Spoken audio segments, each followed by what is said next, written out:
À 99 ans, Judith Magre vit désormais dans une résidence à Paris suite à un événement qui lui a fait perdre son autonomie. Judith Magre vient de fêter ses 99 ans. En pleine forme, l'actrice joue encore au théâtre. Mais elle l'admet, elle a perdu son autonomie. Dans une interview accordée aux Parisiens, elle évoque cet accident qui l'a amenée à s'installer dans une résidence du Marais, au cœur de la capitale. Comme Hugues Aufray ou Line Renaud, l'âge ne semble pas avoir de prise sur Judith Magre. La comédienne vient de fêter ses 99 ans et joue tous les lundis soirs au théâtre. Elle est au Poche Montparnasse à Paris pour Dire Aragon avec Éric Nolot. Lauréate de pas moins de 3 Molières, on l'a vue dans la comédie Joyeuse retraite avec Michel Larocque et Thierry Lhermitte. Et sa retraite, qui n'en est pas vraiment une, elle la passe désormais dans une résidence du Marais. Sa forme, elle en avait révélé le secret peu recommandable dans l'émission chez Jordan en mars dernier. Boire. Pour le Parisien en mars 2024, elle avait aussi évoqué une autre astuce pour prendre soin de sa santé. Faire l'amour.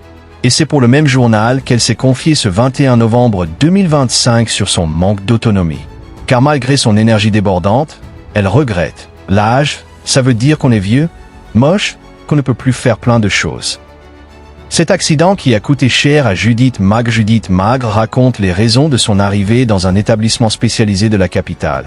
Moi j'ai eu un accident, une motocyclette m'a renversé, ça m'a cassé une jambe. J'ai perdu de l'autonomie. C'est pour ça que je suis dans cette résidence maintenant. Elle aimerait pourtant jouer tous les soirs au théâtre, et pas seulement le lundi. L'actrice n'a pas quitté les planches depuis les années 1950.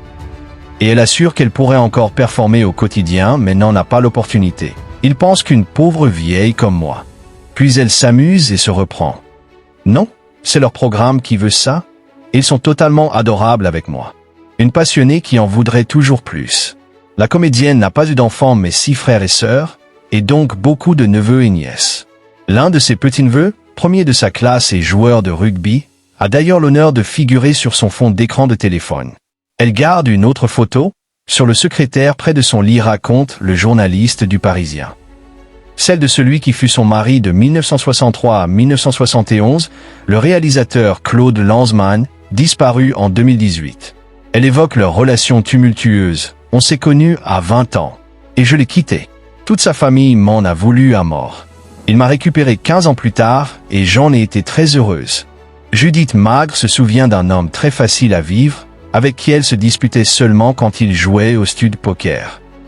On ne s'est jamais vraiment quitté, résume l'artiste, qui a aussi aimé le poète Louis Aragon, mais de façon platonique. Et ce sont ses poèmes qu'elle lit désormais, chaque semaine au théâtre.